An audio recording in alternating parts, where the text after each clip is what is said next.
Mabuhay!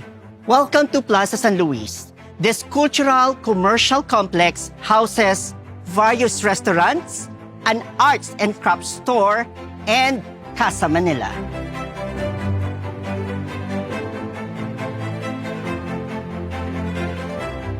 Casa Manila, or Manila House, was built in 1981, copied from the ancestral house that once stood in Calle Habaneros.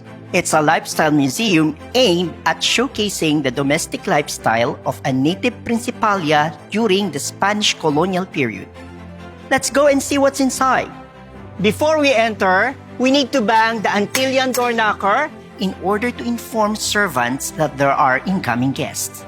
This part of the house is called ZAGUAN or corridor. It is through ZAGUAN where the carriages or the karuwahe entered and dropped off passengers by the stairs. The ground floor walls are made of adobe and volcanic tuff, like the walls of Intramuros. Meanwhile, the patio flooring is called piedra china. The patio served to cool the rooms of the house. It was also used as a garden.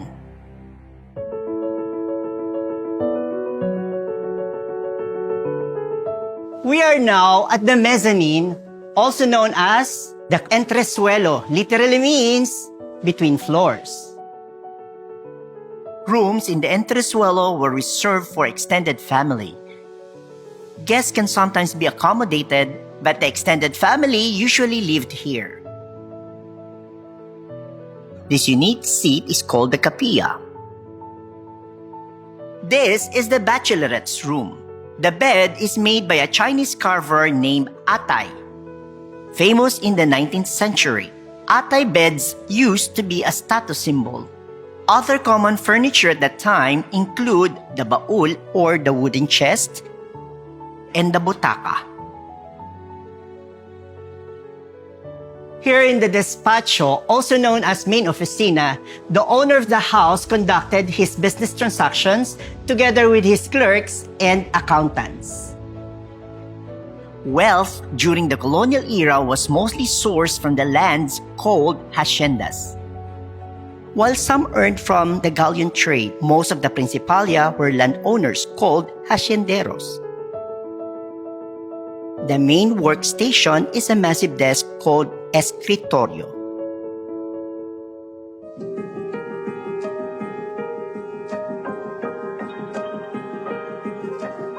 We have just reached antesala or caída, meaning to fall, referring to the stair landing.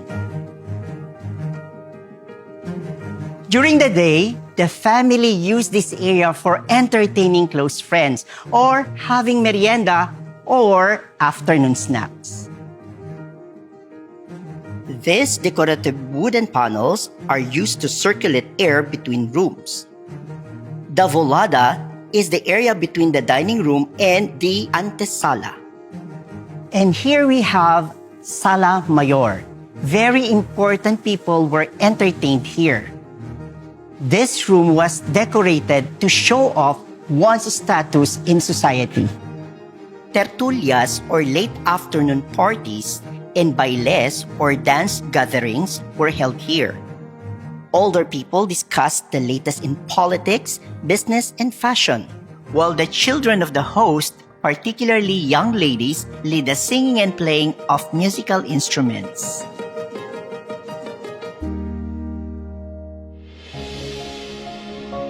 Here is the oratorio or prayer room, where family gather at night to pray the rosary. This room is considered another sign of affluence. This is the CUARTO principal or the master's bedroom. Tradition dictated that the master of the house would give up his room for very important guests staying in for the night. This is a reflection of a traditional Filipino hospitality.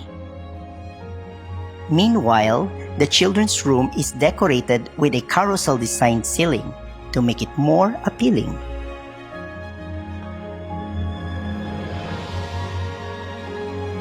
This is the COMEDOR. It's a typical dining place for the family.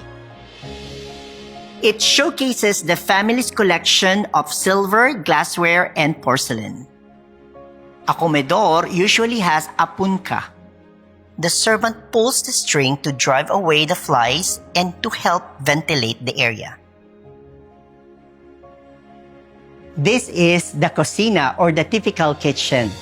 It has a BANGGERA or slated wooden dish rack used for air drying newly washed utensils and tableware Before it will be kept inside a plateria or PAMINGGALAN. These cookie and biscuit molds in various designs are made of hardwood. One has San Nicolas de Tolentino, the patron saint of bakers. Let's go this way to the LETRINA or toilet. The one you'll find here is good for two. Flushing was done by throwing large buckets of water into the tubes. The bathroom contains two sizes of bañeras or bathtubs. Since the family was of the affluent class, they normally had many servants. The master just sits in the tub while the servants pour water. After bathing, the servants unplug the cork of the tubs, draining the water into the floor. This is the AZOTEA, or the open-air balcony. It is here where you can see an ALJIBE, or the water cistern. It is either filled with rainwater or potable water. These are just a few of the things you'll find in a Filipino ancestral home. And there's a lot more to discover. Come, visit us and let's get to know more about Casa Manila.